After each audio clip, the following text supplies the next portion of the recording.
As we've been surveying damage in downtown Taylorsville after the storms, it is a complete mess. Take a look at this tree right here. It is completely uprooted. It's fallen over. And if you look right here, all of these tree limbs, it's muddy, it is nasty. It's still very active here on Byram Road. You can still see the yellow tape is up. Police and AMR are on the scene near the vehicle that is turned over in the lake. And we've learned the 3-vehicle crash resulted in 1 person dead. We're gonna show you why the route to your destination may look different for the next several months. Right now, we're driving along Interstate 20 westbound and we're merging onto I-55 north at the Stacks. And as you can see on your screen, there are cones blocking off the right 2 lanes. This fire left several families with nothing. Take a look at these donations gathered by people in the community, all to help these families get back on their feet. The river is expected to reach 48.5 feet, which is moderate flood stage. At the flood walls, you can see flood marks showing different water levels. To prepare for the river rise, the city has put in place barriers to fill in the gaps on the wall. This intersection at McDowell and Robinson Road Extension has been blocked off since Sunday. As you can see, the pole is leaning over and the lights are hanging with caution tape and barricades in the middle of the street surrounding it. People who live in the area tell me it's dangerous. They've seen multiple accidents and it shouldn't be left here this long. The St. Patty's Petite Parade has grown into something special. This year it's indoors where kids will be able to parade around the tables and grab St. Patty's Day gifts.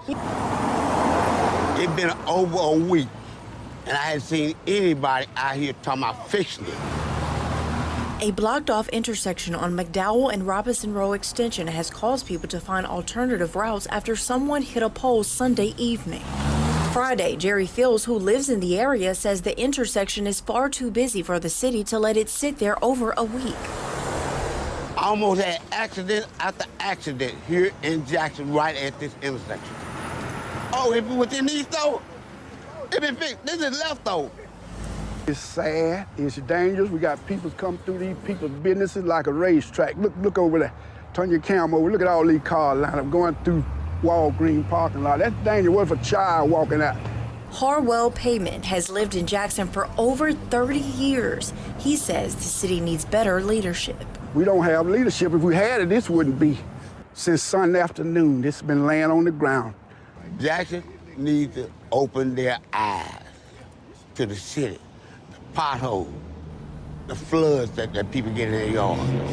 The 100 Black Men of Jackson Incorporated is an organization that has been around for 35 years. The program mentors young men from ages 8 to 18. Their mission is to expose the mentees to positive older men to change their mindset and instill great values in them for a path of success. They have an opportunity to travel, an opportunity to take ACT testing, dining etiquette training. We take them on field trips, Selma, Alabama, Memphis, Tennessee. The executive director, John Hardy, says the organization is funded periodically by the Mississippi Department of Human Services and donations from community members. Most of the time, it doesn't leave a lot of room for capital improvements and things of that nature. We try to invest that money into our mentees. But then a man named D'Angelo Sherrod came along. He's an avid tennis player. He heard we had tennis courts over here, so he wanted to see the tennis courts. As I'm giving him a tour of the property, he said, man, I need some work around here, because there were limbs down in the area. The basketball court needed pressure washing and all of these different things. And he said, man, I would like to volunteer my time. He said, I think I can get some of my friends to help me. And Sherrod hit the ground running. Among numerous things being renovated, one of the biggest accomplishments is the basketball court. It went from this to this. John Hardy says out of all the years he's been here, he's never seen it look this way. We don't really have a lot of things for us, and I was glad to, be able to help, especially, since they mentor young kids, and if I could come over and help clean the place up or make it usable for the kids or whatever the case may be, then I was happy to do so. I have to tell you, I've been here 10 years. I thought the court was black. I thought it was asphalt. Sherrod has also been working on the pool, pressure washing the tennis courts, painting and putting together benches, and replacing the net over the greenhouse. It was certainly a godsend when he showed up. Sherrod plans to continue until the renovation is complete. I would love to see it just back up and running, because I live in Gluckstadt in Madison area, and I see places like this up that way all the time, so why not here? And he's even open to mentor opportunities with 100 Black Men.